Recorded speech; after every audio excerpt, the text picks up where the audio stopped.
আজকে 28/9/25 তারিখ। আমরা সবাই, আমাদের সপরিবারের সবাই আজকে আমরা বাইগার ফেরিতে আছি। পারিবারিক ভ্রমণ উপলক্ষে আমরা পাটুরিয়া থেকে আমরা দৌলতে যাচ্ছি। বাইগার ফেরিতে আমাদের পরিবারের সকলেই, আমার মা, বাবা, বোন, ভাগ্নি, ছেলে মেয়ে, আমি নিজে, আমার আব্বু, সবাই আছি। আমরা একটা পারিবারিক ট্যুর হিসেবে যাচ্ছি। এই যে একটা সুন্দর একটা কেবিন, অনেকদিন পর আমরা আসলাম এরকম একটা সুন্দর কেবিনে বসে আমরা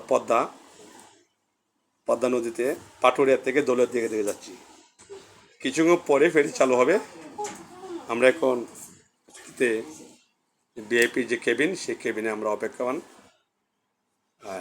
জাস্ট একটা আনন্দদায়ক একটা ভ্রমণের জন্য আমরা সেখানে আছি।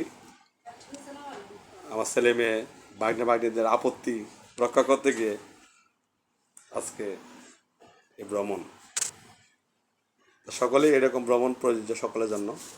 সবাই চেষ্টা করবেন সুন্দর করে যাতে ভ্রমণ করা যায়। দোয়া রইল। ধন্যবাদ।